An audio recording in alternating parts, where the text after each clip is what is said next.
Bien, pues vamos a empezar.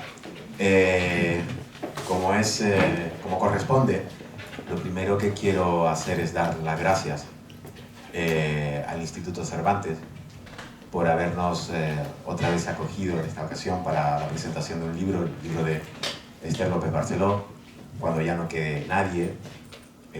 Por cierto, luego te quiero preguntar qué es lo que pasa cuando ya no quede nadie. Se me ocurrió esta idea un poco cuando venía hacia acá, porque el título ya es tremendamente atractivo y sugerente. Pues eso, dar las gracias al Instituto Cervantes y a su director, Juan Carlos Vidal, que hoy no va a hablar porque está un poquito con la voz, la tiene un poco pachucha, pero igualmente está aquí con nosotros. Muchas gracias, Juan Carlos, y a todos los compañeros que trabajan en el Instituto Cervantes y que también hacen posible esto a nivel técnico. También quiero dar las gracias a mi compañero y amigo de la Universidad de Estocolmo, David García López, que está aquí sentado, y para el que voy a pedir un aplauso, además, por favor.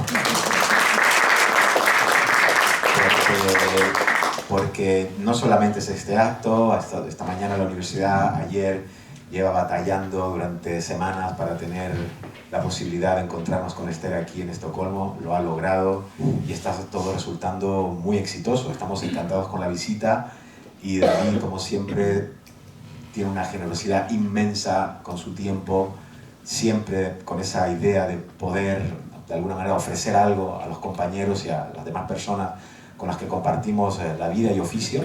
Así que, David, muchísimas gracias otra vez por todo lo que haces y por lo que seguirás haciendo, porque no te libras, evidentemente. Una vez que ya has iniciado un camino, es difícil volver atrás. También quiero dar las gracias a todos ustedes, a todas las personas presentes en la sala, por acompañarnos esta tarde. Siempre que se presenta un libro, siempre que estamos en ese entorno de la presentación de un libro, es como un nacimiento. Todos aquellos que amamos la literatura, que amamos los libros, asumimos de partida que todo libro que se produce, todo libro que se edita, todo libro que se publica, es una ocasión para celebrar algo, ¿no? Y en este caso, además, cuando se trata de, al menos en mi caso, ¿no?, que trabajo con literatura memorialista desde el año 2011, ¿no?, especialmente narrativas memorialistas, me parece todavía mucho más importante señalar este aspecto, esta celebración, digamos, de el nacimiento de un nuevo libro sobre este asunto. Esta mañana ya comentábamos algo al respecto. Yo le decía a Esther que cuando Isaac Rosa escribió otra maldita novela sobre la guerra civil, parecía un poco que se estaba indicando ya el final de un ciclo, ¿no? Un ciclo, un boom sobre la novela memorialista que empieza seguramente con Soldados de Salamina y el gran éxito editorial que tuvo, se sigue vendiendo, se sigue, editando, porque es una novela seminal del género en aquel momento, controvertida por otras razones, pero bueno, dejemos ese tema a un lado ahora. Y todo el boom que en ese momento, bueno, acontece, no solamente estamos hablando de Javier Cercas, pero también Carmen Riera, Dulce Chacón, Ignacio Martínez de Pisón, Benjamín Prado, etcétera, etcétera, etcétera. La lista es enorme y son Antonio Muñoz Molina, por supuesto, ¿no?, entre otros. O sea, la lista es grande, es enorme y todos, digamos, dirigidos a este boom de la novela memorialista que surge en aquel momento y que va justamente en paralelo a todo un movimiento que se había iniciado anteriormente y que es el debate sobre qué había pasado sobre todo con las víctimas de la guerra civil y del franquismo, especialmente de la dictadura, ¿no? Todo el boom que se inicia con el debate público a partir del año 1997, cuando el tema entra en el Parlamento, el surgimiento de las asociaciones civiles, como por ejemplo la Asociación para la Recuperación de la Memoria Histórica en León, y otras, digamos, ponen de moda el asunto. Está ahí, y paralelamente, obviamente, la cultura no hace oídos sordos, sino que empieza a surgir una serie de productos culturales, no solamente novelas, sino también películas que ponen, digamos, el acento en el asunto. Volvemos a mirar el tema. De alguna forma, el mercado editorial se llenó de productos que nos hacían volver a repensar todo lo que nos había pasado y muchas cosas, por cierto, que se desconocen. Y hoy Esther, en una primera parte, en un seminario, desvelaba algunas cosas que yo mismo no conocía, por ejemplo, y me dedico a la memoria. O sea, yo me dedico a abrir archivos, básicamente, a explorarlos y luego a comparar lo que se hace en literatura, cómo esto tiene un eco en lo literario, los productos culturales que surgen. Y hay muchas cosas que todavía desconocemos. Estamos hablando este caso yo soy canario, estamos hablando de Alicante, de Valencia, hablamos de muchas partes de la península, pero en Canarias, sí, seguramente yo les pregunto a ustedes, el desconocimiento todavía de la memoria allí es enorme. Es decir, las cosas que nos cuentan, los que me contaba mi abuela, por ejemplo, hay un desconocimiento enorme. Y además, al ser una zona periférica, y además inicio también parcialmente de todo lo que pasó en España a partir de 36, recuerden que Franco estaba en Canarias. ¿Vale? Recuerden que Franco estaba en Canarias. Por lo tanto, ahí hay una serie de silencios también que en algún momento se tendrán que desvelar. Y se están desvelando, claramente. Volviendo al tema, creo que esa Rosa, de una manera totalmente provocativa, escribe esa novela que en realidad es una reedición de una novela anterior que se llamaba La mala memoria, que había tenido muy poco éxito, y su editor le dice, ¿por qué no reeditas el libro? Y bueno, pero es muy malo, por lo menos a la gente no le ha gustado. Dice, ok, voy a hacerlo, pero voy a cambiarlo. Le voy a cambiar el título, lo voy a llamar otra maldita novela sobre la guerra civil, y voy a crear una figura, un comentador, un lector que va comentando párrafos de la novela anterior. Estamos leyendo el mismo libro, pero con comentarios de ese lector, que eso es lo nuevo, ¿no? Y sí, uno pudiera pensar, pues realmente se trata de un hartazgo, hay un hartazgo de la memoria. Por suerte, repito, creo que Isaac Rosa estaba provocando, sobre todo porque lo que pretendía era hablar de la forma, de cómo vamos a seguir escribiendo sobre memoria después de todo lo que ha pasado, cómo vamos a crear una nueva estética, diseñar una nueva forma que nos permita hablar de la memoria en clave estética, ¿no? En ese sentido siguió la producción novelesca en esa dirección y llegamos hasta este año, 2023, cuando ve la luz esta novela magnífica que hoy estamos presentando aquí. Es una corriente que continúa y, como decía hoy, es una corriente necesaria. También lo comentábamos hoy, la memoria no es contingente, la memoria es necesaria, pese a que desde ciertas perspectivas políticas se nos quiera decir lo contrario. Es necesaria porque la reparación es algo imprescindible. La reparación con respecto a conflictos pasados de carácter violento y que han generado un número enorme de víctimas se hace necesaria para poder realmente hablar de una historia, digamos, consensuada, si eso es posible a partir de determinados parámetros que habría que también discutir y que quizás no es el momento hoy. Bien, como decía, la novela, como se pueden imaginar, la he estado leyendo en las semanas atrás, teniendo en cuenta que me tenía que preparar un poco para esto. Al principio lo asumí como unos deberes, vaya, tengo que volver a leer una novela para volver a no sé qué, crítica y tal, y al final he acabado disfrutando como, vamos, ya podéis imaginar, ¿no? Es una novela excelente, verdaderamente la recomiendo en todos los sentidos. Aquí no estoy siendo crítico literario, estoy siendo lector, básicamente lector. Y si tengo que ser crítico literario, tendría que decir que hay muchos aspectos de la novela que me parecen muy reveladores, muy interesantes y muy, incluso diría, sugerentes y de alguna manera novedosos. Esa especie de laberinto de pequeñas historias que se suceden me parece que es uno de los grandes aciertos de la novela. Yo no quiero alargarme demasiado porque creo que lo importante es que escuchemos a la autora. Tenemos tiempo, por eso me he permitido hablar un poquito más. Y lo primero que voy a hacer es, al darle la palabra a Esther, es decirle que comente un poco el argumento y que además después, si es posible, eso sería una segunda pregunta, pero te la lanzo ya, de qué manera esta novela también circula en paralelo con todas las tareas que tú desempeñas en tu acción como coordinadora del aula didáctica de memoria democrática, ¿verdad?, en Valencia, y con tu quehacer como historiadora también y como profesora de historia en este caso. Parece que hay una serie de cuestiones que están ahí y que son interesantes de destacar porque creo que las cosas no suceden por accidente. Aquí hay unos esfuerzos hay una voz que ha decidido tomar una posición con respecto a otras tareas que están sucediendo al margen o al lado y que de alguna manera contribuyen a formar una perspectiva sobre la memoria que es la que tiene nuestra autora esta tarde. Así que Esther, adelante, cuando quieras. Pues muchísimas gracias al Instituto Cervantes por darme el lujo de la palabra, a David por organizar también la posibilidad de encontrarnos y por supuesto a todos ustedes por estar hoy aquí. Para mí es un placer enorme poder comentarles pues cómo surgió esta historia. Yo creo que cuando una escribe, confluye sus pasiones con sus obsesiones. Y yo no sabría dilucidar qué hay de pasión y qué hay de obsesión, en mi interés por la memoria democrática y en mi interés por la muerte. Acercarme a uno de los temas más fascinantes del ser humano, como es la muerte. Bueno, por eso yo estudié arqueología y antropología física y forense, porque efectivamente eran mis obsesiones, ¿no? Y al final, cuando uno escribe, de alguna forma canaliza bueno, pues todo lo que ha ido acumulando a lo largo de la experiencia, todo lo que ha ido leyendo, lo que ha ido conociendo. Y para mí la verdad es que ha sido un proceso incluso sanador, porque yo no sabía hasta qué punto necesitaba vaciarme, ¿no? Y necesitaba de alguna forma legar toda esa experiencia, toda esa vivencia, digamos, en algo que me trascendiera, ¿no? Y quiero decir con esto que cuando yo muera, pues siga esta novela en alguna estantería y por tanto siga de alguna forma toda esta palabra que yo tenía por ahí recorriéndome el cuerpo sin saberlo, pues que siga en el papel, ¿no? Bueno, esta historia habla de las vencidas.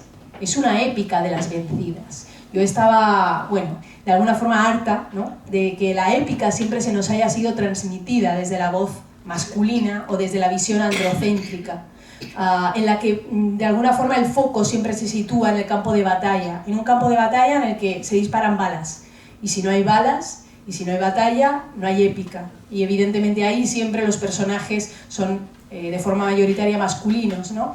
Así que yo quería trasladar el foco a esas celdas que eran las casas, que se convirtieron en las casas para esas mujeres que de una forma completamente silente, durante décadas y en unas situaciones de completo o prácticamente abandono público, ¿no?, sacaron adelante a las familias de mi país. Y en concreto sacaron adelante a mi familia, y si yo puedo estar hoy aquí hablando y además pudiendo tener una educación y un futuro que he elegido y que no me han impuesto, es en parte gracias a toda esa experiencia acumulada de mis ancestras, ¿no?, de quienes me precedieron. Entonces yo quería colocar ahí el foco. ¿Qué pasaba con ellas? Como decía mi abuela, con esas muertas de hambre. Porque ella se decía a sí misma, éramos unas muertas de hambre, hija. ¿Qué íbamos a hacer? A los 9 años me dijeron que me subiera a un taburete para llegar a la encimera de la cocina, que me ocupara de todas las tareas del hogar y de cuidar a mis hermanas. Y cuando sonaban las sirenas de los bombarderos, de los aviones de los fascistas italianos, tenía que cogerlas de la mano, engañarlas, decirles que les asaría castañas si corrían muy fuerte y llevármelas hasta el refugio para salvarles la vida. Y una de las veces que ella volvió del refugio antiaéreo en Alicante, se encontró con que ya no tenían casa. Y empezó un periplo de casas ocupadas, de pedir prestado, de pedir prácticamente limosna, de planchar mucho, de coser más, hasta que, bueno, pudieron ir saliendo adelante, ni me imagino cómo, ¿no? Yo quería contar esa experiencia porque mi abuela me la contaba en un susurro, o a veces incluso después de reírse a carcajadas. Pero era incapaz de contarlo de una forma serena y seria o firme, porque para ella no cabían esas formas de transmitir, porque para ella lo que le estaba contando no merecía ser contado en la esfera pública, no era importante, y porque además ella acusaba un trauma de haber vivido eso, y por eso se reía, porque la risa también a veces cuando contamos algo es un mecanismo de protección. Entonces yo quería que fueran esas mujeres, ¿no?, las que hablaran en mi novela, y que fuera esa mirada, que no es la mirada mayoritaria, ¿no?, del canon literario que nos ha sido legado, pues la que ocupara el espacio mayoritario de la novela. De hecho, las protagonistas principales son todas mujeres. Y quería partir además del presente. El presente en el que la protagonista es Ofelia. Ofelia es una mujer que acaba de perder a su padre y que con su padre ha perdido ya a la raíz de digamos, nuestra identidad y de nuestra vida, que son nuestros padres. Ella ya se ha quedado huérfana. Y al quedarse huérfana, evidentemente, en ese duelo, además ella se tiene que enfrentar a otra cosa, y es en el funeral de su padre. Ella todavía no lo sabe, pero va a conocer a un hombre misterioso que se llama igual que él y que le va a explicar algo de ese pasado familiar que ella desconocía por completo. Y ahí ella se derrumba porque se da cuenta de que toda su identidad, de que el retrato familiar ha sido construido a base de agujeros, de lagunas, de silencios. Y se da cuenta de que no pisa suelo firme y necesita hacerlo. Así que iniciará un viaje que la va a llevar no solamente a romper el silencio familiar, sino que también la va a llevar a romper el silencio colectivo que la envolvía y ella desconocía. Porque ella también habitaba en un silencio que no era solo suyo, sino que era de todo su país. Y es que ella en ese viaje va a conocer también a las que yo llamo las guardianas de la memoria, que son esas mujeres que han mantenido viva la llama de la memoria del lugar al que fueron arrojados los cuerpos de sus padres, de sus maridos, de sus hermanos. Porque siempre son ellas. ¿Por qué? Porque las mujeres vivieron, sobre todo en esta época, educadas en el cuidado perpetuo de los vivos y de los muertos. Ya fuera de los muertos, que tranquilamente fueron inhumados en un nicho familiar, o de los muertos que violentamente fueron arrojados a una tierra en la que no había ningún tipo de señal que marcara que ahí estaban sus cuerpos, ¿no? Entonces ella, cuando llega a conocer a esas guardianas de la memoria, de alguna forma se da cuenta de que sabe cuál es ya su lugar en el mundo. Además, cada capítulo hace un viaje en el tiempo e intercala el capítulo del presente con Ofelia, que es la hija de Gabriel y de Pilar, con el pasado, en donde vemos a Gabriel, a Pilar y a Lucía, los tres personajes, los otros tres personajes principales, en su presente de la posguerra. Les vemos directamente, ¿no? Vemos cómo les pasa algo completamente insalvable, imposible de imaginar, pero que sucedió, y cómo estas mujeres, como esta mujer Pilar, que tiene las manos vacías, que lo único que puede dar y que lo único que puede hacer para intentar salvar ese obstáculo imposible son sus herramientas domésticas, su plancha de coser, su aguja, su plancha de planchar, su aguja de coser, y su portería, la escoba con la que barren su portería, porque es lo único que tenían las mujeres para enfrentarse a la barbarie de la dictadura. Entonces, bueno, se desarrolla las tramas de forma paralela. Iremos conociendo esos silencios que han envuelto el pasado familiar de Ofelia de forma directa a través de la visión de Pilar, de Lucía, y al mismo tiempo lo iremos conociendo, iremos viendo cómo conoce esas realidades Ofelia en el presente. Esa, de alguna forma, ha sido, bueno, pues, la trama principal de la novela, en donde también se aborda la violencia patriarcal, no solamente desde esa violencia patriarcal que os he comentado, de la propia educación, de la propia falta de alternativas, de que única y exclusivamente habías nacido para cuidar de los otros, hasta la violencia física que se ejercía en las casas y que también se escondía bajo el silencio, un silencio que se pudría en las paredes de las casas, ¿no? Y en donde, bueno, pues hay un personaje además que está inspirado en Ana Orantes, que no sé si les sonará, pero fue la primera mujer que denunció la violencia de género en la televisión pública y que fue quemada 2 días después por quien había sido su pareja y su maltratador y finalmente su asesino. Está inspirado en ella porque les cuento, hay un capítulo que concretamente cuenta cómo tuvo esta mujer que casarse con su violador. Y ese fue el inicio de ese maltrato perpetuo al que la tuvo sometida. Yo quería contar también esa historia porque si estaba haciendo memoria democrática de mi país, no podía faltar la memoria feminista, no podía faltar el que quien la leyera, además se quedara con el nombre de Ana Orantes resonándole en la cabeza cuando leyera en la nota de la autora al final todos los personajes reales que se esconden tras los nombres ficticios. Que me he enrollado demasiado, ¿verdad? Sigue.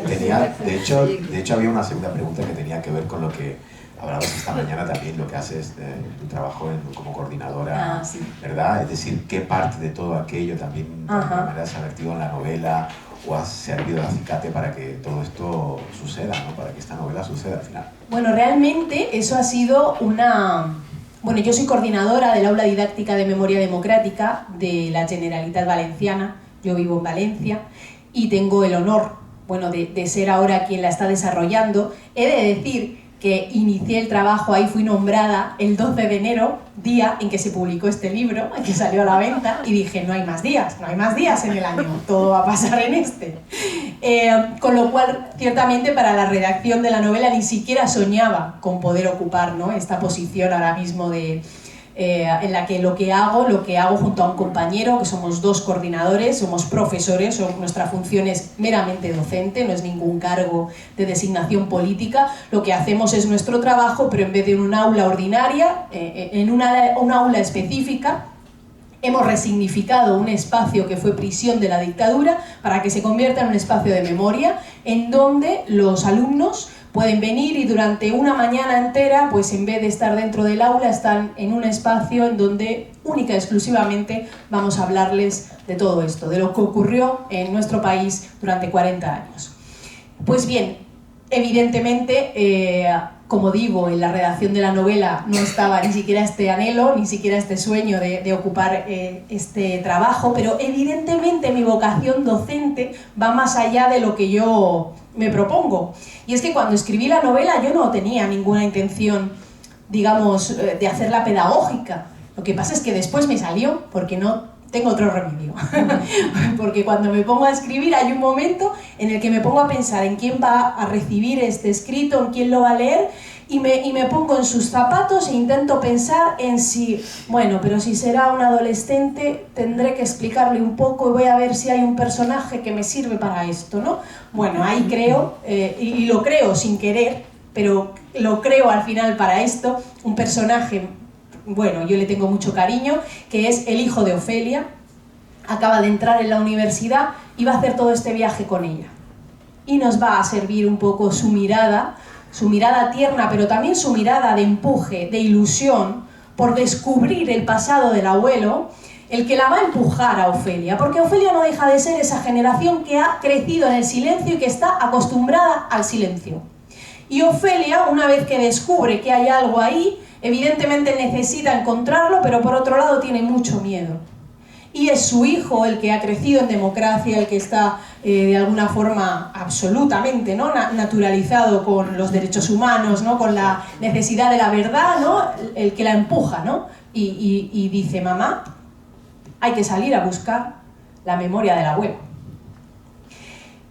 Bueno, entonces ahí está lo que me preguntabas. Quiero decir, en que ahora este libro de hecho está siendo recomendado en institutos, porque efectivamente lo puede leer un adolescente de 4º de la ESO, de 2º de bachillerato, quiero decir, en esas edades, y además que es cuando el currículum integra la historia contemporánea de España, es perfectamente plausible que lo lean. Otra cosa es que les guste, pero yo espero que sí, eso ya no lo puedo decir yo.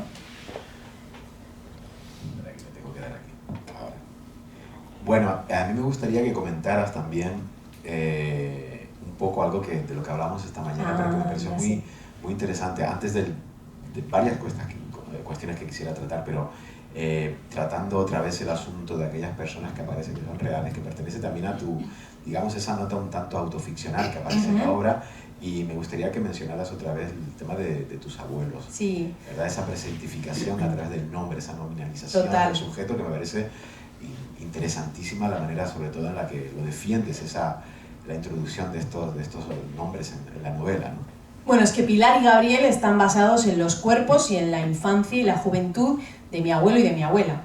Y también es una venganza poética, porque yo quería que esos nadie, que habían sido ellos, esos muertos de hambre, que no iban a pasar a la historia con mayúsculas porque simplemente eran pues un trabajador que perdió la pierna por ser demasiado honrado y una trabajadora, planchadora y tintorera, no iban a pasar nunca a esa historia, pero ahora lo van a hacer porque son los protagonistas de una novela. Y bueno, mi novela no es la historia con mayúsculas, pero forma parte de todo ese legado, ¿no?, de artefactos culturales que al final conforman nuestro imaginario colectivo, y si están en una estantería cuando yo me muera, digo que ahí se pueda leer que Pilar Mingot Vilaplana existió y que Gabriel López Parra también.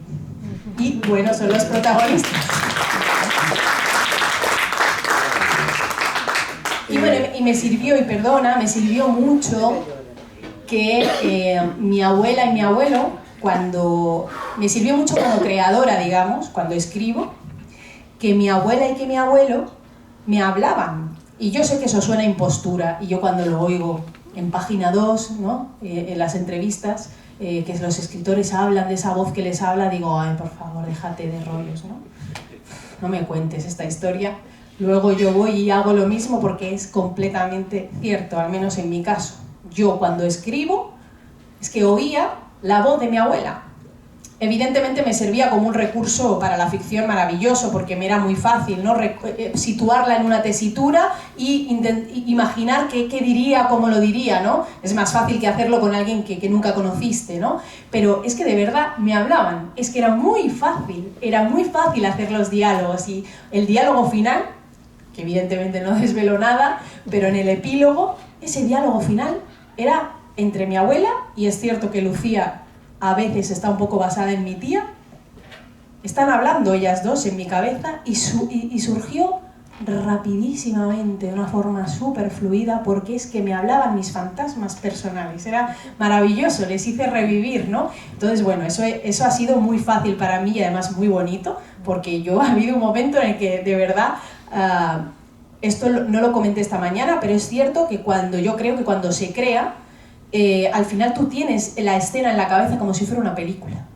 Y yo veía los escenarios, veía mis personajes, e incluso a veces cuando en algún momento me corregía mi marido, que ha sido un gran cooperador, o mi editora, a veces les decía, no, pero es que no ves que entra por aquí, luego por allá, y dice, bueno, pero eso lo pensarás tú, pero no lo has escrito. Y yo pensaba que lo había escrito de tan integrado que lo tenía en mi mente, ¿no? Digo, sí, pero lo he tenido que escribir, y luego lo veía y digo, ay, claro, no he explicado esto.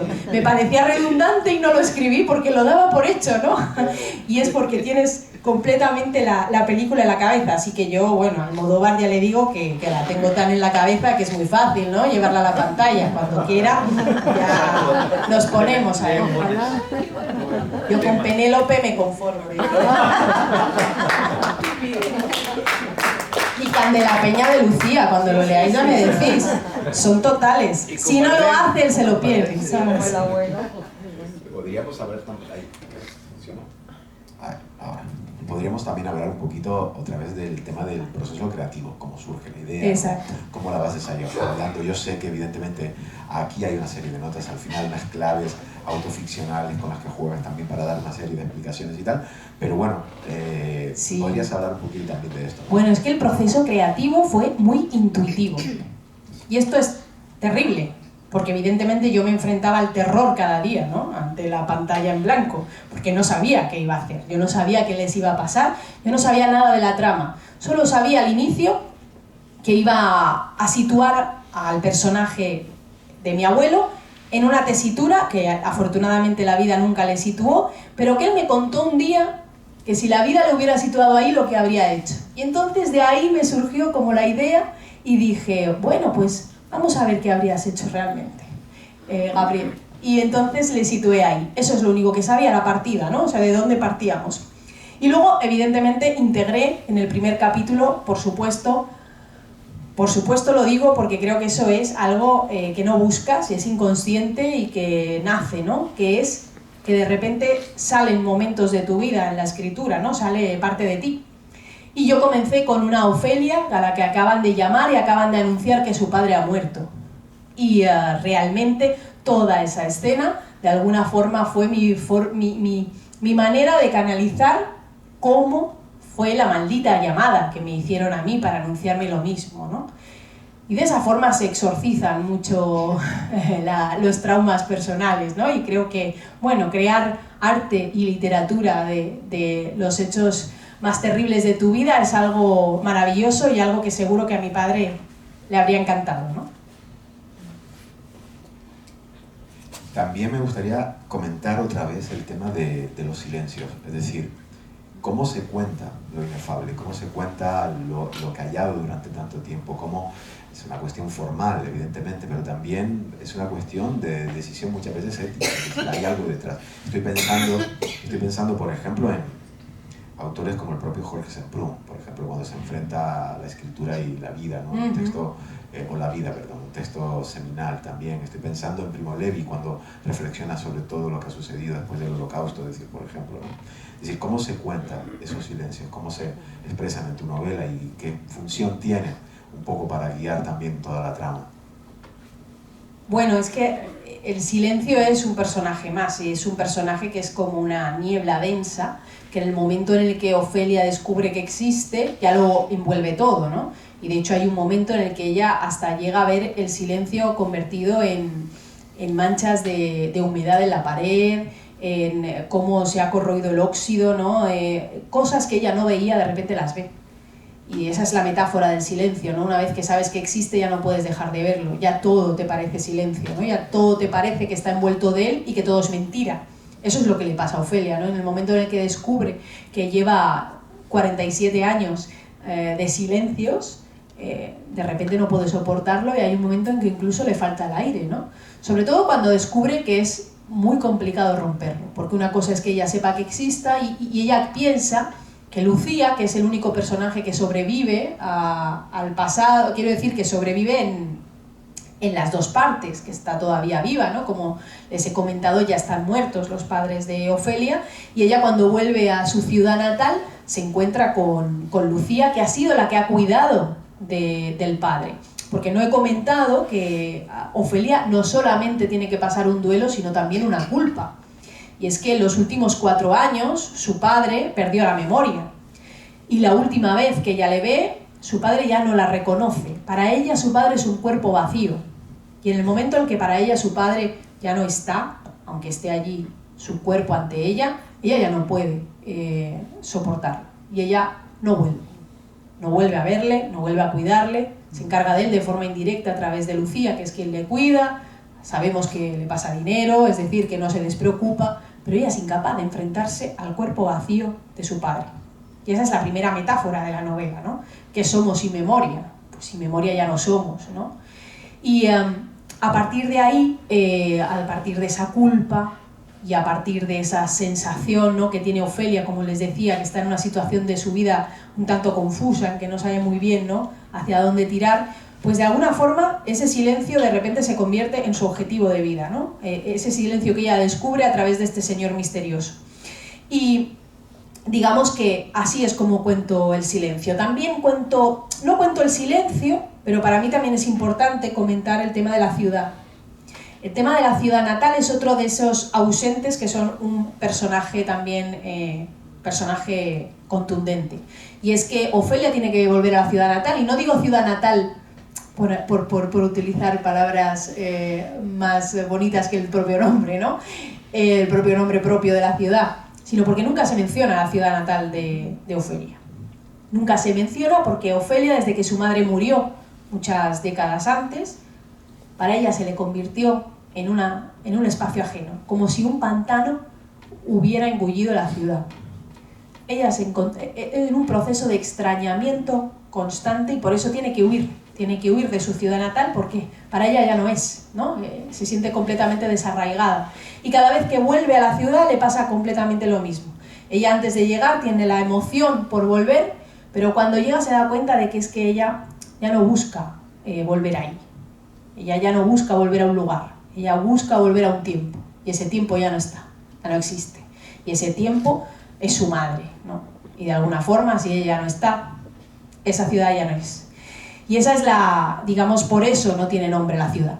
Porque si tiene nombre la ciudad, la banalizo, y banalizo esa sensación, y la despojo de esa densidad que tiene que envolver todo el paisaje para Ofelia, ¿no? Porque de repente para Ofelia todo es como si fuera el decorado de cartón piedra de una escena, de la escena de una serie de televisión, ¿no? No es la vida real, no es su ciudad, no es aquella que ella siempre anhela ver, ¿no?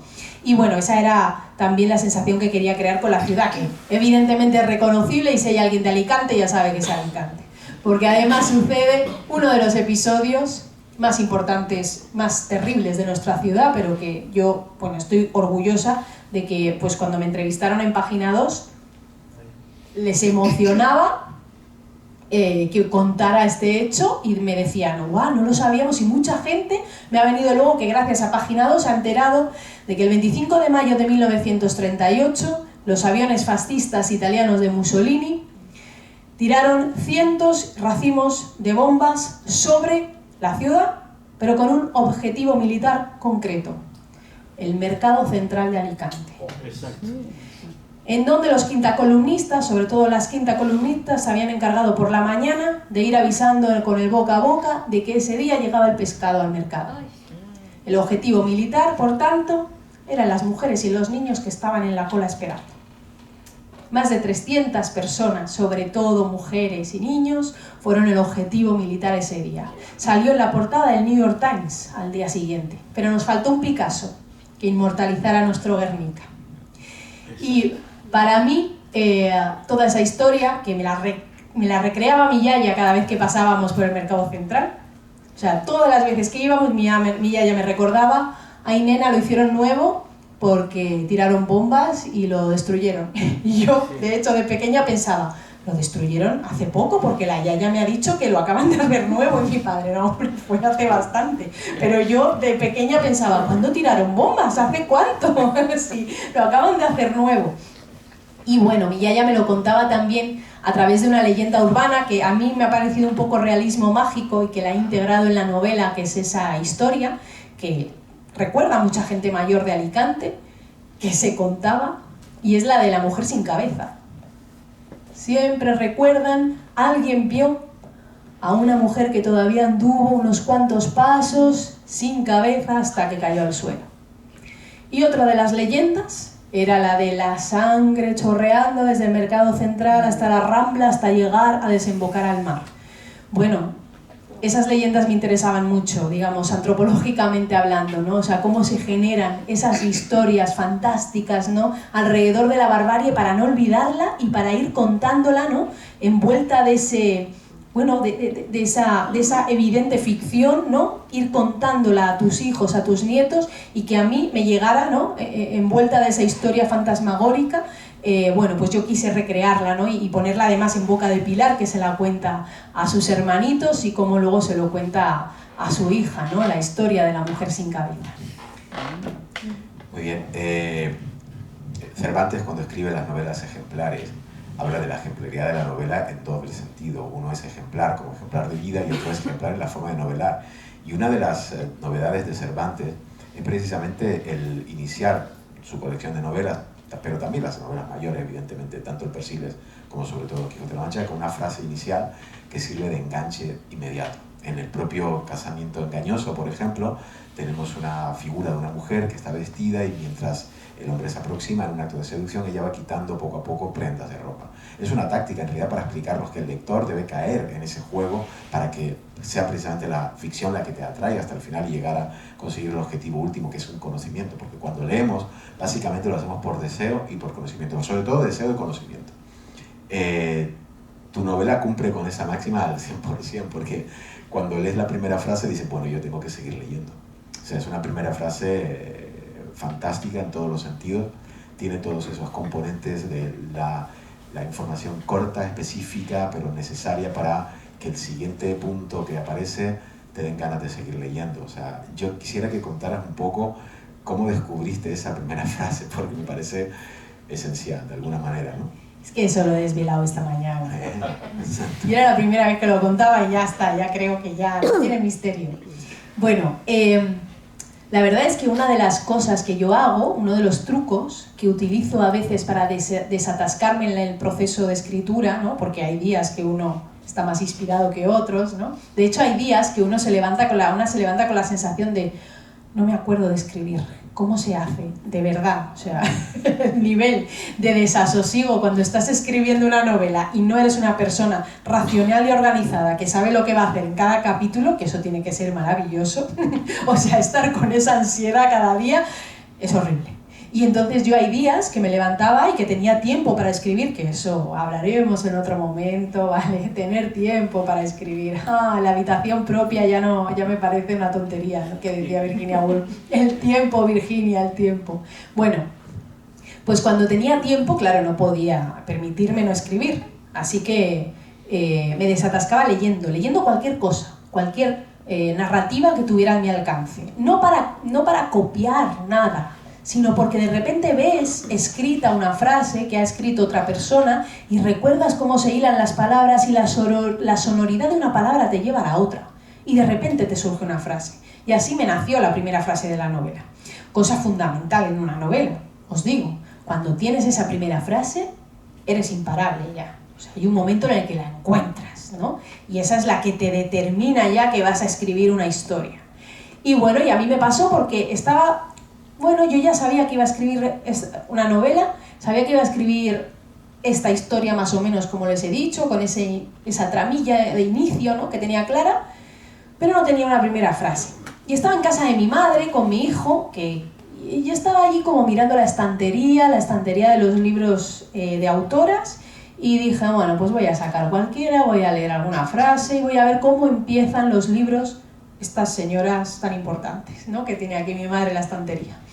Así que cogí a Ana María Matute, un libro que no me había leído, el de la primera memoria, creo recordar, y nada, y lo abrí, y Ana María Matute empieza esta novela diciendo algo así, lamento no recordarlo literalmente, pero era como, mi abuela tenía el pelo y dijo cómo tenía el pelo su abuela. Y de repente a mí me surgió la primera frase. Ofelia tiene 47 años, el pelo cano, un dolor ciático que viene y va, y un padre muerto hace media hora. Me surgió esa frase inmediatamente y me tuve que ir a mi casa a empezar a escribir la novela. Es mejor que lo que le pasó a García Márquez, que iniciaba el viaje con toda su familia para irse de vacaciones y de repente se le ocurrió, Aureliano Buendía esperaba el fusilamiento cuando y tuvo que dejar el viaje y volverse a su casa. Se quedaron sin viaje de vacaciones porque se le ocurrió al principio de 100 años de soledad. Bueno, nos alegramos del tema, ¿no? Te decía esta mañana que dejar el viaje. Que te desvelaría te lo decía esta mañana, que te desvelaría por qué funciona mucho Ay, sí, dímelo. desde el punto de vista crítico y analítico, y lo voy a compartir contigo, y pensaba decírselo a ella solo, pero ya que lo has dicho, pues bueno, ya. Hay un proceso de degradación. Aparte, aparece el nombre del personaje, ya por lo tanto el lector se sitúa en ese nivel, ya tenemos un primer paradigma, pero es que luego hay un proceso de degradación, donde se presenta una serie de anécdotas curiosas, pero también, por ejemplo, el dolor, pero fíjate que hay una degradación en esa estructura lineal de la frase, que va precisamente del dolor de ciática a la muerte del padre, y ahí se cuenta lo trascendente dentro de ese bucle, lo cual lo hace muy interesante y relevante. La última información, al final, es la que queríamos escuchar, pero no se podía presentar inicialmente porque entonces rompería la magia. Todo el proceso de degradación funciona, y desde el punto de vista literario es una joya. A partir de ahí, todo lo que viene, ya estás preparado para saber que se trata de un texto o intuir que se trata de un texto de postmemoria, donde alguien tiene que iniciar un camino para la búsqueda de algún tipo de conocimiento todavía no sabido. Y es por eso que el lector cae directamente. Es una novela que empieza in media res. Estamos en el asunto desde el principio. No hay preámbulo, es decir, no hay un narrador omnisciente que nos va preparando para lo que va a pasar, para lo que va a acontecer, sino que se sitúa directamente en el plano y dispara directamente sobre el asunto. Y muchas buenas novelas empiezan así, y algunas precisamente también con la nominalización de una muerte también, por ejemplo con Paul Auster y El cuaderno rojo, por ejemplo, ¿no?, que lo cuenta de otra manera, y diría que la primera frase ni siquiera se acerca a la tuya en realidad. Ay, madre mía, Paul Auster. Lo digo de verdad, lo digo de verdad. Él hace un preámbulo un poco largo para mi gusto, pero bueno. Luego claro, es que Paul es que no puede se equivocó. Bueno, yo quisiera que leyeras un poco. Entonces, yo creo que podrías incluso empezar por aquí, que escuchemos algo de la novela, sería ideal en este momento. Esto, no sé si conocen a Nieves con Costrina de la radio. Pues Nieves es como mi madrina literaria, y ella, siempre que presentamos libro conjuntamente, me dice, bueno, Esther, a mí ya sabes que lo que me gusta es que en las películas americanas, cuando sale un escritor, ese escritor y está presentando su libro, en vez de estar soltando un rollo, está leyendo su libro, todos calladitos, se acaba, todo el mundo le aplaude, se pone a firmar. Y nosotras aquí estamos contando un rollo, así que vamos a leer un trocito de nuestras novelas. Y bueno, la verdad es que siempre funciona muy bien, porque yo creo que es una forma de que además estéis más seguros o seguras a la hora de, después, si queréis, comprar el libro o leerlo, ¿no? Porque una cosa es escuchar a la persona, que puede caerte bien, puede serte simpática, pero es cierto que hasta que no sabes, ¿no?, cómo suenan sus palabras, no sabes si realmente te quieres adentrar, ¿no?, en la historia. Así que bueno, es lo más honesto que podemos hacer. Les voy a leer primero la cita. Hay una cita siempre que inicia cada una de las partes. Son 3 partes, se llama, primera parte, el impacto, segunda parte la fosa, tercera parte exhumación. Y en la primera parte, unido a lo que hemos comentado antes de Gabriel García Márquez, les voy a decir que esta escritora, María Luisa Elío, es la mujer a la que fue dedicado 100 años de soledad.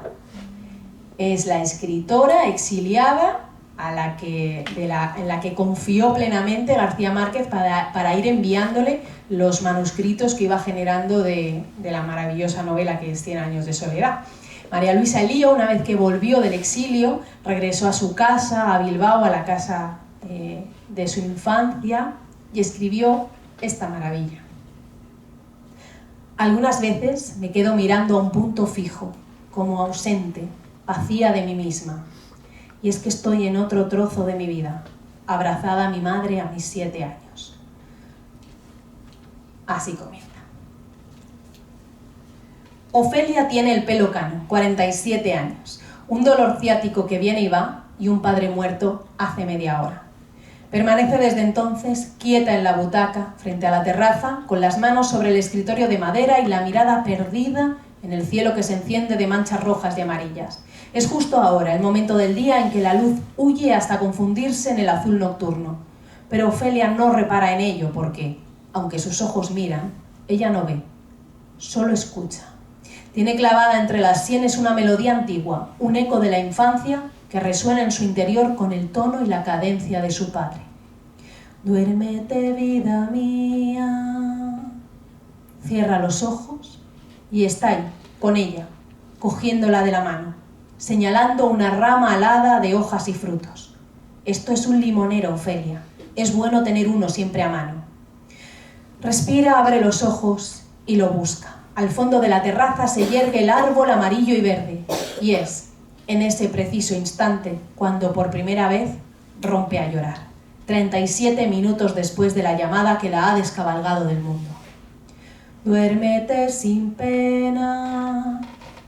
Se abandona en un llanto furibundo que a partir de ahora se accionará siempre así, empujado por el más insospechado de los resortes, que no obstante siempre esconde una razón secreta. Y es que el limón conduce a Ofelia al recuerdo de las tortillas de patata ensopadas que su padre ya no comerá más. Ese vicio tan suyo de inundar la comida en el jugo ácido del cítrico. Porque el limón, desde ese momento y para siempre, será su padre muerto y la imposibilidad de volver a verle. Porque al pie de la cama tu padre te vela. Pasados unos minutos, Ofelia interrumpe la congoja. Debe serenarse. Hay tareas de las que en adelante solo ella puede hacerse cargo. Ya no queda nadie más que se ocupe. Nadie. Y le pesa tanto la inmensidad de esa certeza que la aparta de su pensamiento como a la maleza en un bosque. Lleva años instalada en el desamparo de saberse huérfana, a pesar de que su padre siguiera vivo. Como tantas otras veces antes, se pregunta si un padre sin memoria sigue siendo un padre. Y por primera vez se dice que sí. Ahora que ya no está, lo sabe. Reconoce el valor de que hubiera un cuerpo caliente al que asirse, al que abrazarse, al que cuidar, aunque Ofelia no lo hiciera apenas. Apenas. Se repite a sí misma ese apenas, que no es tan gélido y rotundo como un nunca o un jamás. Ese apenas, que es un pequeño oasis en ese desierto de culpa que la ha sepultado. Es ya de madrugada cuando se despierta entumecida. Durante un breve instante ha olvidado la razón de yacer en el suelo hasta que la memoria la embiste y su padre vuelve a morirse de repente. Pero no hay tiempo para la autocompasión. Mañana debe regresar a casa y se sorprende a sí misma llamando casa a la de su padre y planteando el viaje como un regreso. ¿Acaso no es eso lo que ha estado evitando todos estos años? Volver a casa, a la de verdad, a la primera, donde no podemos ser esos otros que nos hemos inventado, el lugar donde somos, irremediablemente.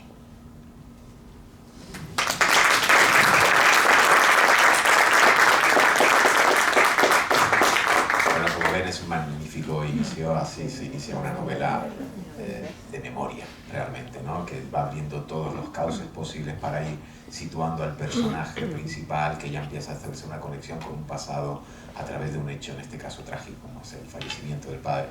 ¿Qué les parece si abrimos la posibilidad de que ustedes hagan preguntas. Sería estupendo si tienen alguna curiosidad, algo que quieran comentar. Sé que no han leído la novela, yo sé que algunos han empezado a leerla, por lo menos me consta, pero bueno, si quieren preguntar algo a la autora, sería un buen momento. Adelante. Buenas tardes. Buenas tardes. Esther, en todo caso, creo de que es muy emotivo estar en este momento aquí escuchándote. Y esto viene a nuestra mente un acontecimiento que data del año 1977-78, cuando en Aranjuez una señora que había perdido su marido porque había sido fusilado, que es nuestra abuela, y lo buscaba y lo encontró. Ay, qué bien. Y esta señora que está aquí, sí, lo llevó a su abuelo en los hombros. Es decir, entonces los restos, junto con otros que estaban en ese... Y es decir, nos trae el recuerdo de esa época. También de esa abuela, que era mi suegra, cuando en Legazpi tenía que ocultarse con los bombardeos.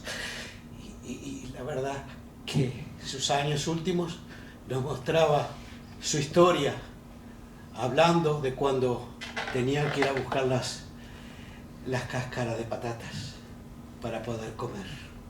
Gracias. No, gracias a vosotros. Tanta virtud que nos has dado con este libro, porque nos transmite un futuro, un presente y un futuro. Y nosotros tuvimos la oportunidad de escuchar en la televisión, casualmente, de tu último libro, es decir, casualmente, pero lo buscamos, no lo pudimos comprar. Ahora cuando regresemos a Alicante. Bueno, aquí van a haber libros, hay cuando libros. regresemos a Alicante. Pues, muchísimas gracias. Gracias. Sí, no era más que eso, simplemente para poder transmitirte que llegas a todos nosotros. Ay, muchas gracias.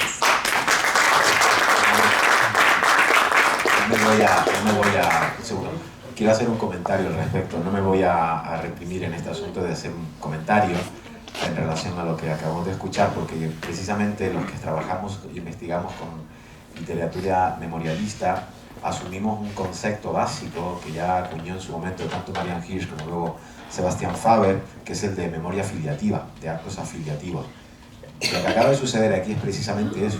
Así que muchas gracias por el comentario, francamente, porque de eso va la literatura memorialista. Se trata de reconocimiento, se trata de tomar conciencia, se trata de provocar un giro también que es de carácter ético, básicamente, para que tomemos conciencia sobre el problema. Ayer lo comentábamos un poco, es exactamente lo que hace el editor del manuscrito del poeta de La segunda derrota de los girasoles ciegos, que seguramente pertenece al otro bando, que ha encontrado el manuscrito, pero la lectura del manuscrito y el sufrimiento del chico es lo que le hace decir al final del cuento. Escuchen la última frase, se llamaba, si este es el autor del cuaderno, se llamaba Eulalio Ceballos Suárez, y creo, dice que él murió con 18 años y creo que esa no es edad para tanto sufrimiento. Ahí aparece esa perla que es el acto afiliativo. La literatura provoca ese tipo de giros y precisamente por eso sigue siendo, como decía al principio, necesaria. Nos hace reflexionar, nos hace encarar nuestras propias experiencias de vida. Y creo que el libro de Esther, y sobre todo como ella lo cuenta, ¿no les parece?, conecta directamente con nosotros como lectores, ¿verdad? No nos lo está contando con una distancia, digamos, desde lo literario, de un cierto, ¿verdad?, distancia, incluso diría emotiva. No, lo está poniendo en el justo lugar donde estamos nosotros los lectores, para que entendamos que se trata de algo que va mucho más allá de la experiencia literaria, que tiene que ver también con algo colectivo y que tiene que ver con nuestra memoria. De ahí la importancia del comentario y mi agradecimiento por ello, porque conecta perfectamente con esto que aquí estamos hablando esta tarde. Y a mí me gusta decir una cosa que es que al margen de todo lo que hemos comentado, una cosa muy básica que decía Montserrat Roig, y es que no hay mayor acto de amor que el de la memoria. Y para mí, es también esto, eso, ¿no? Es un abrazo colectivo el que nos damos quienes nos sentimos de alguna forma representados y apelados, ¿no?, por estos testimonios, es decir, los que venimos del legado del hilo rojo de los vencidos y las vencidas, ¿no? Y ese reconocimiento mutuo es un abrazo que nos damos, ¿no?, y que también necesitamos para seguir adelante, ¿no? Que no creamos que el amor solo es algo que debemos tratar desde lo cursi, ¿no?, y menospreciarlo, para nada. El arte es un acto también de amor, así que muchas gracias. ¿Más preguntas, comentarios? Aquí hay más, ¿verdad? ¿Vale?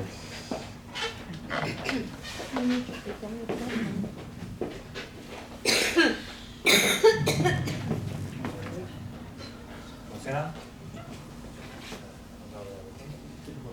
¿Sí? Una pregunta un poco sencilla y a la vez complicada, supongo. Hemos estado todos durante toda la tarde de memoria y bueno, yo me autorrespondo un poco, pero ¿cómo diferenciamos entre memoria e historia? Ajá, muy bien. Porque, bueno, lo que estaba contando él, eso es la historia de lo que pasó. Sí. Y lo que estás contando tú ahora un poco al final, ¿no?, de seguir el hilo rojo. Mi sospecha es que no tenemos el derecho a escribir la historia, entonces tenemos que hablar de memoria. No sé qué pensáis. Bueno, Los dos. la memoria surge, el concepto de memoria surge de la necesidad precisamente de que la historia no la escriban los vencedores, ¿no? Y nace de esa necesidad que hay de recuperar todo aquello que no forma parte de la documentación oficial y de los archivos, ¿no?, que son sobre todo los testimonios orales, ¿no?, que era lo único de lo que podían partir los historiadores al principio, ¿no?, para hablar de todo este periodo de tiempo, sobre todo de cualquier tipo de época que esté protagonizada por la violencia política, ¿no? O sea, cualquier tipo de autoritarismo necesita de los testimonios orales de las víctimas y de los resistentes para poder escribir la historia, porque la documentación está toda falseada y evidentemente manipulada por los vencedores, ¿no? Y de ahí surge el término memoria, ¿no? Porque al principio es una historia a la contra que se está haciendo, ¿no? O sea, contra el relato oficial, contra quienes escriben la historia y quienes son considerados como que tienen la autoridad, ¿no?, para emitir esa historia. Afortunadamente ya no estamos en esa situación, ¿no?, porque afortunadamente la academia, con eso me refiero al paradigma que existe ahora mismo en la Academia Universitaria Española, evidentemente está ya basada en los hechos. O sea, es decir, Stanley Payne ya no es academia, ¿no? Es un señor que escribe libros, pero ya no es academia, ¿no? O sea, quiero decir que todos aquellos que escriben, ¿no?, desde la perspectiva del vencedor, ya no están considerados como certeros, ¿no?, como con rigor científico, ¿no? Y la memoria simplemente es seguir construyendo y avanzando, y ya también es una cuestión política, porque aparte de contar los hechos, de contar la historia, también lo que se hace es transmitir el deber de memoria, es decir, el valor que per se tiene contar esa historia tal y como es el contexto actual político, ¿no? Es decir, sigue siendo un acto de posicionamiento político, porque nuestra democracia, y de eso es lo que partía el seminario de esta mañana en la universidad, es que vivimos en una anomalía democrática, vivimos, digamos, en una democracia que no rompió, en principio, una democracia que no rompió con lo legalmente, con la legalidad de la dictadura, y que por tanto justo ahora, afortunadamente, ¿no?, ya estamos en el mejor de los momentos, ¿no?, porque venimos de que en 2022 por fin se aprobó una ley de memoria democrática en donde, digamos, están recogidos todos esos principios y valores que deben regir en una democracia, ¿no?, del deber de memoria y de, sobre todo, reconocer a las víctimas. Las víctimas de la dictadura todavía no estaban reconocidas como tales según la legislación española. Es decir, no es baladí lo que se ha logrado en el último año, ¿no? Y evidentemente eso muestra que hemos avanzado muchísimo. Con lo cual, por ejemplo, si existe el aula didáctica de memoria democrática, eso incluye unos valores que se están también transmitiendo y que se basan en esa obligación que tenemos los estados democráticos de impulsar políticas que impulsen el principio de no repetición. El principio de no repetición evidentemente, es asentar las bases para que no vuelva a ocurrir el fascismo, para que no se puedan dar los totalitarismos, los autoritarismos, ¿no? Entonces, digamos que nosotros vamos contribuyendo a eso. Y por eso ya no se dice memoria histórica. Ahora se llama memoria democrática, porque realmente es eso, ¿no? lo que queremos construir y por lo que queremos trabajar. O sea, no sé si te he contestado muy bien, pero bueno, yo creo que de alguna forma... Además diría que el propio término memoria histórica es un oxímoron. Bueno, era un oxímoron y era horrible utilizarlos, a mí no me gustaba nada. Difícil de solventar, precisamente porque la historia, yo quisiera complementar un poquito nada más lo que está diciendo Esther, ¿verdad? La historia, si seguimos a Hayden White, tiene un principio básico que ese componente narrativo con el que se realiza, y ese componente narrativo de la historia también se ve muchas veces influido por perspectivas de poder, ideología, etcétera, etcétera, y por lo tanto también tendremos que tener en cuenta que el hecho y la narración del hecho no son la misma cosa. De hecho, el hecho es absolutamente irrecuperable. Una vez que ha sucedido algo, eso no vuelve a pasar, porque tiene unas coordenadas tiempo-espaciales que no podemos cambiar. Lo que tendremos después es un problema de discurso, de narratividad, y ahí es cuando se pueden validar determinados enfoques históricos frente a otros. Aquellos, por ejemplo, en casos tan concretos como puede ser el de la dictadura, ya creo que Esther lo ha dicho bastante claro en este sentido.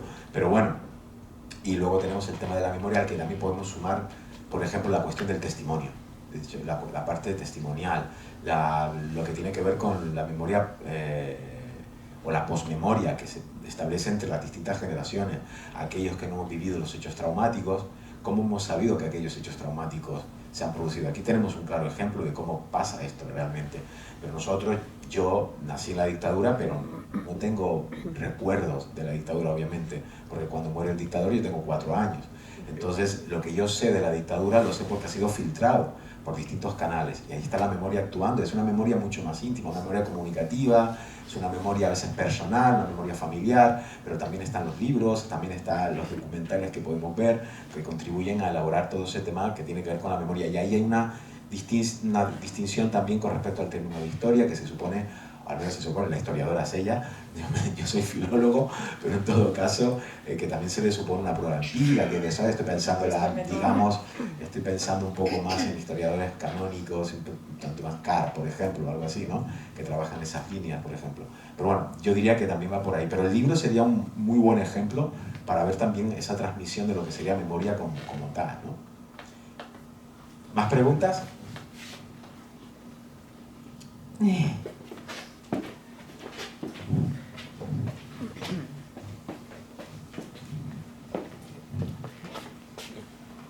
Buenas tardes. Mi pregunta es un poco más... no puedo, me acerco allá. El día de ayer yo le escuché a usted y me pareció fantástico que dijo que la democracia lo que busca es justicia. Y yo pienso que eso es bien importante, que en todos los libros se demuestre y sea la base de eso, y de ahí se desglose.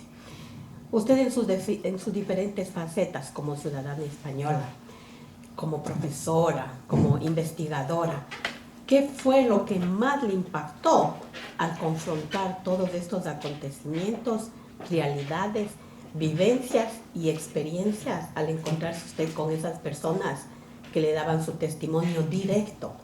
Porque eso es el relato, y usted hacia nosotros y es una historia. Gracias. Ay, muchas gracias por la pregunta. Bueno, pues yo llevo desde los 19 años, cuando entré, bueno, es que es una historia muy bonita, es que yo cuando entro en la carrera de historia, a mí nunca nadie me ha explicado la dictadura, porque en EGB, en BUP, no te la explicaban, ¿no? Y cuando llegué a la carrera, llevaba un año de carrera, de primero, y a mí seguía sin hablarme nadie de la dictadura, ¿no? Entonces ya estaba un poco ya harta, ¿no? Y me leí La voz dormida de Dulce Chacón. Yo sabía cosas, porque en mi casa nunca hubo silencio, en mi casa siempre se contó, se habló, ¿no? Pero es cierto que yo no, la verdad es que mi familia no había sido víctima de la represión directa de la dictadura, ¿no? Entonces yo tampoco tenía, ¿no?, una historia familiar que me acercara, ¿no?, a ese tipo de represión. Entonces leí La voz dormida y, bueno, ahí se ve el valor que puede tener una novela, ¿no? O sea, yo ya era una persona concienciada, ya era una persona con interés, pero sin embargo esa novela a mí me cambió completamente la vida, ¿no? Yo no tenía ni idea de la guerrilla, no sabía que existía la guerrilla antifranquista, no sabía lo que habían vivido las mujeres en las cárceles, no sabía absolutamente nada de eso, solo me lo podía como imaginar, pero es que no llegaba nunca a poder imaginarme lo que yo leí en aquella novela. Y recuerdo que yo estaba muy obsesionada, además yo sabía, ya les dije, yo quería ser arqueóloga para exhumar las fosas del franquismo, de la dictadura, eso yo sí que lo tenía clarísimo, ¿no? Y además por eso estudié antropología física y forense, yo quería exhumar todas las fosas del mundo, ¿no? Y sacarlos a todos a la luz y recuperarlos a las familias. Y entonces, por internet, era el principio de internet, no soy tan joven, por internet solo estaba la RMH, y la Asociación de la Recuperación para la Memoria Histórica era el único espacio que yo vi en el que yo podía, bueno, pues ponerme a disposición como voluntaria, etcétera, ¿no? Pero bueno, nunca surgía nada, pero el caso es que conocí a un chico que era concejal de un pueblo, ¿no? Y que me dijo, ay, pues aquí si exhumamos, te llamamos, tal, ¿no? Y entonces gracias a esa conversación surgió que me dijo, ¿pero tú dónde vives? Y yo dije, yo en Alicante. Y entonces me dijo ese chico, pero en Alicante tú vives al lado de un pueblo que se llama Campello, que ahí vive un señor que era guerrillero. Y digo, ¿en serio me dices? Y dice, sí. Y digo, ¿pero me puedes poner en contacto, por favor? Y me dice, por supuesto, ahora lo llamo, se llama Kiko, lo llamo y quedáis. Y yo, vale, bueno. Yo no me lo terminaba de creer, ¿no? El caso es que no supe más. Pues bueno, estaba terminándome la novela en mi dormitorio. Y recuerdo que termino la última página de La voz dormida. Estaba llorando a rabiar, pero vamos, de eso que estás llorando, pero que se te va a salir la entraña por la nariz. Y de repente suena el teléfono, yo pasando del teléfono, claro, no estaba yo para el teléfono, mi madre fue a por el teléfono y de repente, cuando estoy llorando, abre la puerta mi madre de mi habitación y me dice, un tal Kiko que es guerrillero está al teléfono. Y yo dije, puede ser, era. Yo cogí el teléfono como temblando y yo, ¿qué? Y era como, señor, yo hago lo que quiera por usted, por favor. Bueno, este señor, Kiko, me citó en un acto con Julián Antonio Ramírez, os hablo de personas que ya no están. Julián Antonio Ramírez había sido la voz de Radio París. ¿Alguien sabe qué era Radio París? Era un programa que se emitía en la Pirenaica y este señor con su mujer, Adelina del Campo, eran las voces, además, de muchos anuncios publicitarios de Big, naranja escribe fino, de cristal escribe normal. Pues en la versión más antigua, evidentemente, porque ese anuncio es muy antiguillo, ¿no? Pues la versión más antigua la hicieron Adelina del Campo y Julián Antonio Ramírez, que se dedicaron, cuando estaban en el exilio, pues a esos trabajos y cuando volvieron, siguieron. Bueno, pues me dice, vamos a hacerle un homenaje a Julián en Campello, vente allí a ese acto y preguntas a quien sea por mí, que yo estoy por ahí y todos me conocen. Bueno, yo me acerco allí y el caso es que, qué maravilla, por favor, es que estaban todos vivos, me voy a poner a llorar. Y entonces, bueno, yo en ese momento no conocía a nadie, ¿eh? Lo que pasa es que ahora les voy a decir un nombre.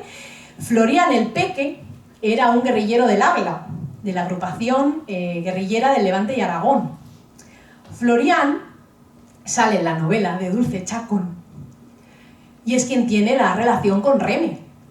No sé si os acordáis, en La voz dormida, que eran dos guerrilleros que habían estado luchando como guerrilleros, no se habían enamorado y en el exilio de repente, cuando ya han cruzado la frontera, uno está, no recuerdo muy bien dónde, en el este, la otra está en Francia, pero cuando a Reme la mandan de Francia a ese lugar del este, y le dicen, te llamará un enlace, ¿vale? No sabes quién es, tal. Entonces la llaman y le dicen, hola, eres tal, yo soy tal. Y entonces ella dice, te reconozco la voz, ¿quién es? Soy yo, soy el Peque, y yo soy tal. Bueno, sí. Y ahí se reencontraron y se casaron y no pudieron tener hijos de las palizas que le habían dado a Reme en la Dirección General de Seguridad en la Puerta del Sol. Pero fueron felices hasta el final. Murieron de Alzheimer en Valencia, pero dos maravillas. Y bueno, hago así a Florian el Peque, yo sin saber quién era, ese señor tan bonito que era más gracioso. Y yo le digo, disculpe, estoy buscando a un señor que es guerrillero. Claro, yo decía, ya, aquí somos todos. Y digo, vale. Y digo, es que se llama Kiko. Y dice, Kiko, ahora te llevo, Kiko, ven chiquilla, vente. Me lleva, y entonces yo de repente le toca a un señor que a mí me parecía que tenía como 50 años recién cumplidos, se da la vuelta y dice, hola, yo soy Kiko. Y digo, no, pero es que lo siento, ha habido un error. Es que yo estoy buscando un señor que era guerrillero, pero en la dictadura, en el franquismo. Y dice, claro, soy Kiko. Y digo, no, pero usted no puede ser, porque usted, ¿qué tiene? Y dice, yo, 75 años. Y yo, disculpe, bueno, Kiko está... Bueno, me va a enterrar a mí y a todo el mundo, ¿de acuerdo?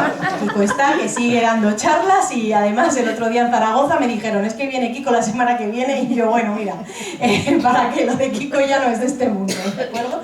Pero Kiko fue quien me inició a mí. O sea, Kiko y yo de repente nos convertimos como, bueno, en Bonnie and Clyde, ¿no? Nos íbamos a... Bueno, Kiko...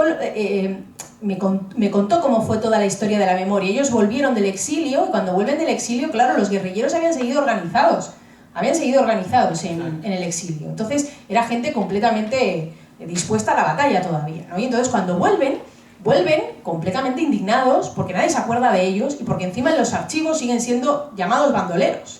Y entonces ellos inician las caravanas de la memoria. Las caravanas de la memoria empiezan en los 90, mucho antes de que esto se ponga de moda, y eran guerrilleros, niños perdidos de Rusia, enlaces de la guerrilla, personas que habían estado en la cárcel, o sea, presos políticos, todos subidos a un autobús y se recorrieron toda España para ir contando por los pueblos su historia, cuando a nadie le interesaba esto.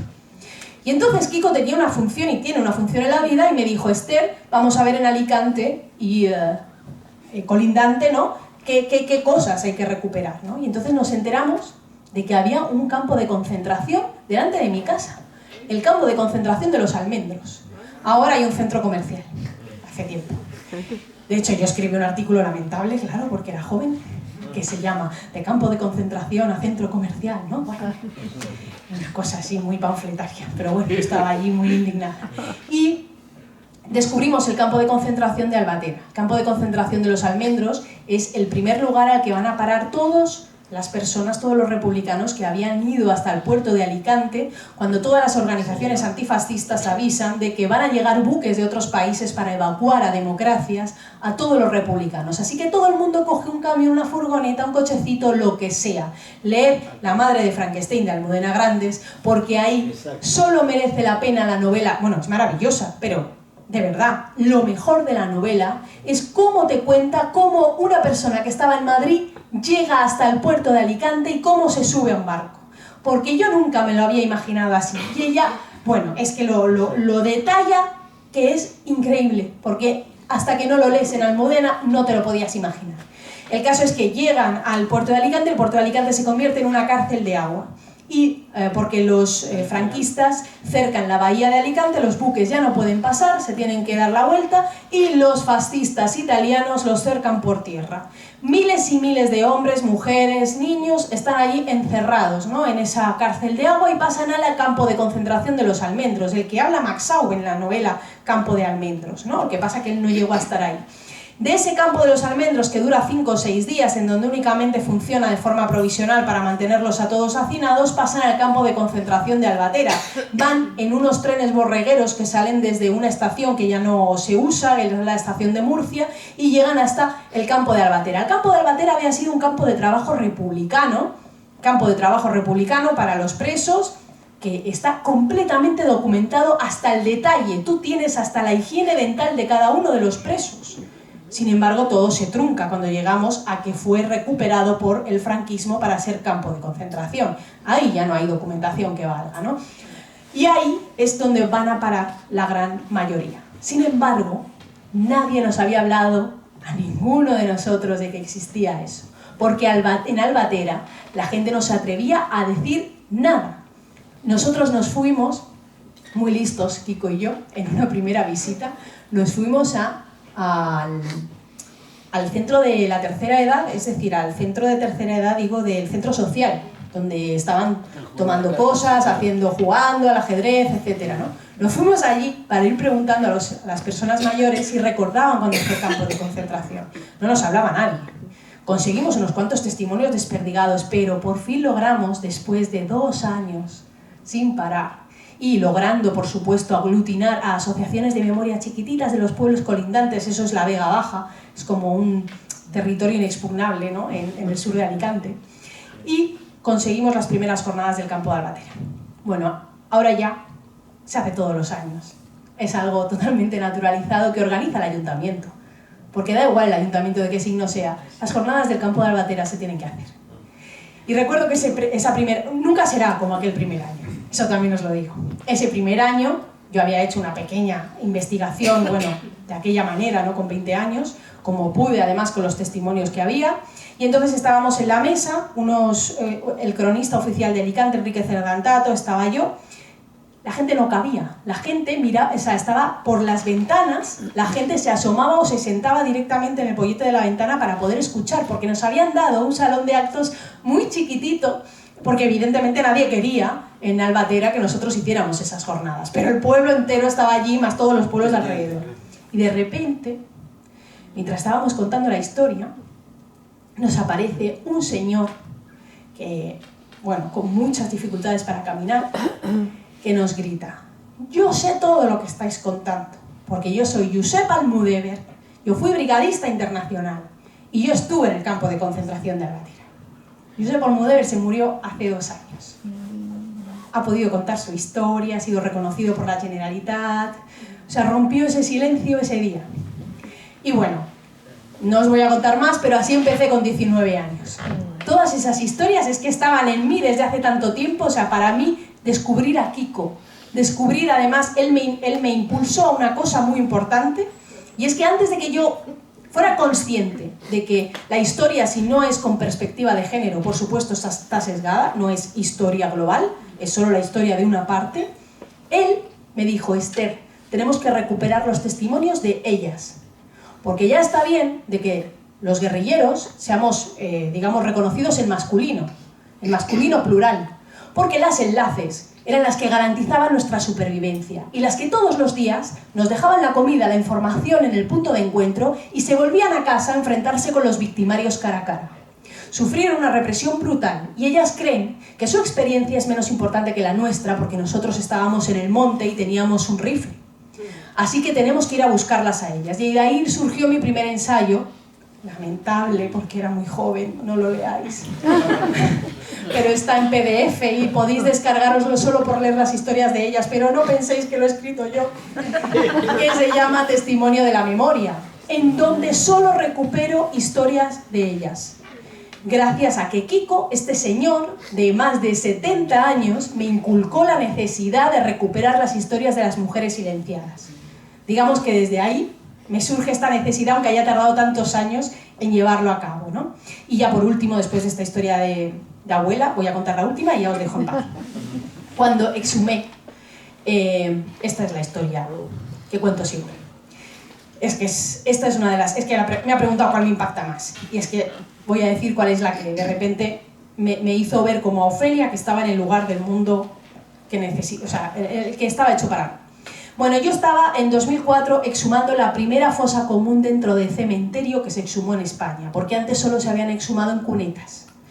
Era muy complicado exhumar en cementerio porque necesitabas de la autorización, por supuesto, del ayuntamiento. En 2004 en Almansa lo hacemos. Lo hacemos porque está auspiciado todo por un ayuntamiento del PSOE, ¿no? Y con una asociación, el Pablo Iglesias, que todos eran prácticamente afiliados del PSOE y eran todos hijos e hijas de víctimas. Bueno, se había dado una conjunción de elementos allí maravillosa para que en ese momento se hiciera, ¿vale?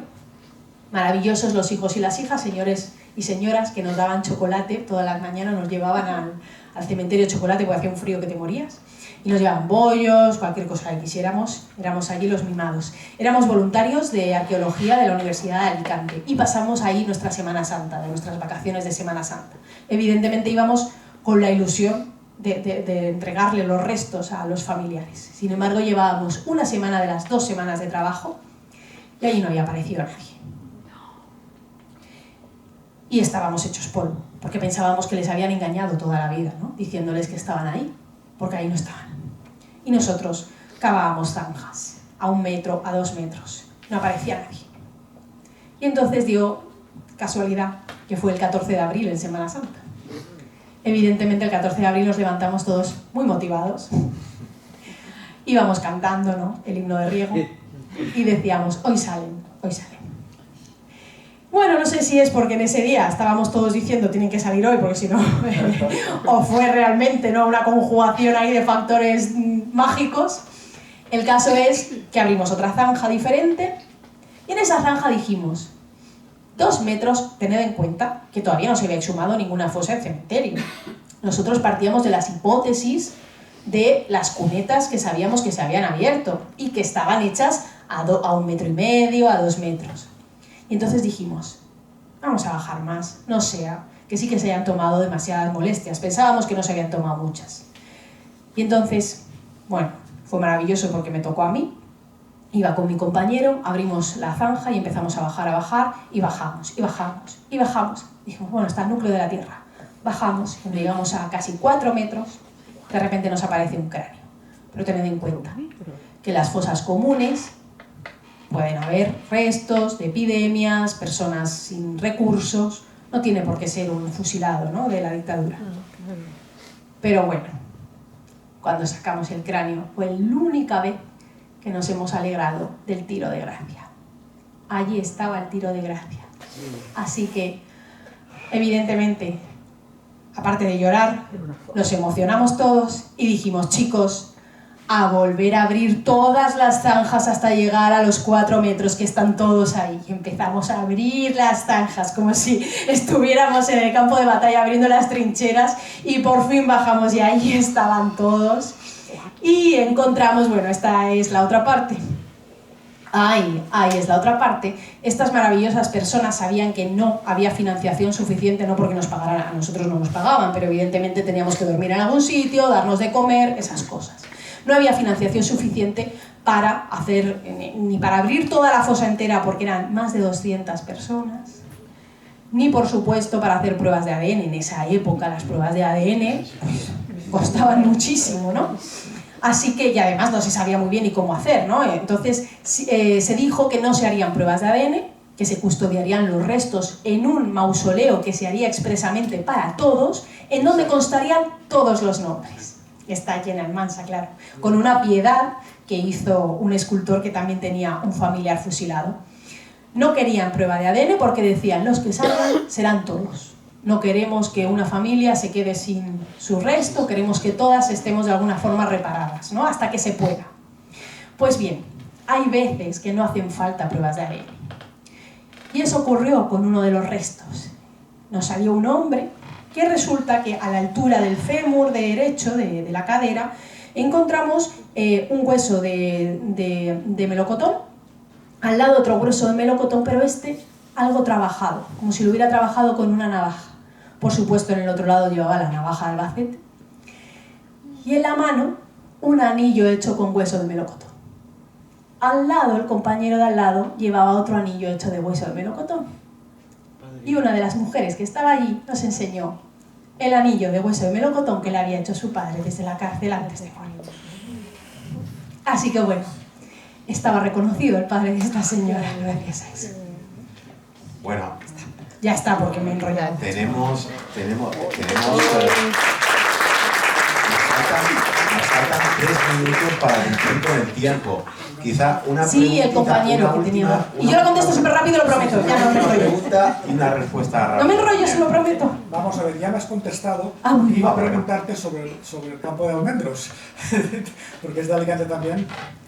Porque yo conocía, bueno, ya anteriormente conocía el bombardeo del mercado, ¿no? De Milagro, con un podcast en su día.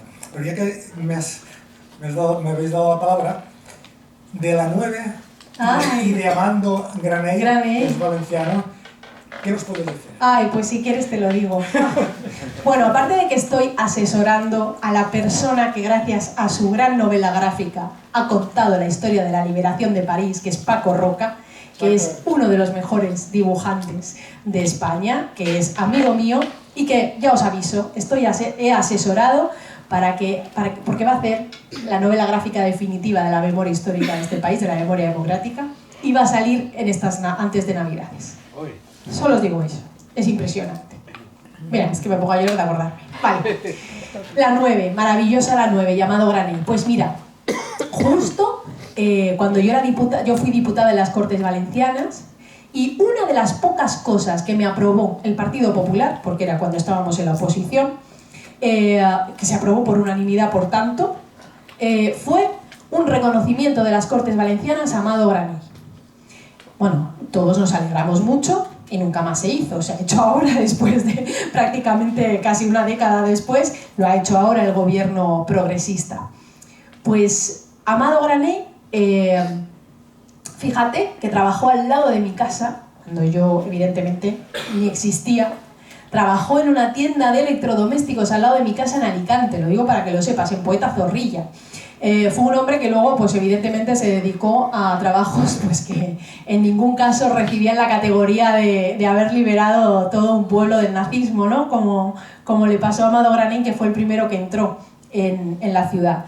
Y bueno, la verdad es que ya simplemente, esto va a sonar un poco a Iker Jiménez, pero bueno, me lo dijeron hace poco y me quedé bastante impactada. Se corre el rumor, yo te cuento solo que se corre el rumor, no tengo absolutamente ni idea, pero es que me quedé impactada por eso. Se corre el rumor de que nunca ha quedado claro cómo murió. Murió en un accidente de coche. En un accidente de coche en una recta. Y se corre un rumor que no voy a decir porque os lo imagináis terrible, ¿no? Y la verdad es que eso me dejó impactadísimo. Que este hombre nunca tuviera el reconocimiento suficiente en vida, me refiero, ¿no? Porque ahora afortunadamente, ya como digo, no es así, ¿no? La 9 también ha tenido el reconocimiento del gobierno, pero que este hombre encima puede que muriera, ¿no? En una especie, ¿no? de posible atentado contra su vida, ¿no?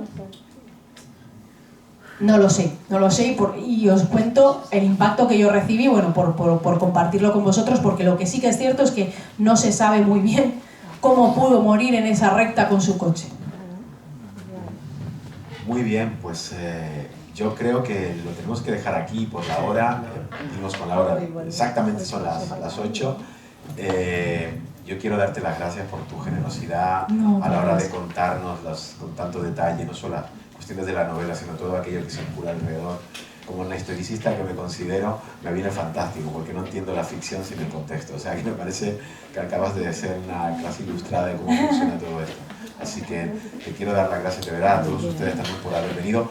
Una cosa solamente, los que estén interesados en comprar la novela, no tenemos muchos aquí, ahora mismo muchos ejemplares, pues pueden hablar con David, también está ahí lo de Swiss, ¿verdad?, para poder hacerlo. Y nada. Bueno, en ebook está. También está en ebook, exactamente. O sea, lo pueden comprar en ebook como quieran, incluso en audiolibro, lo digo por... Muchísimas gracias a todos otra vez, de verdad. Gracias, de verdad. Muchísimas gracias, Esther, muchas gracias. Ay, de res.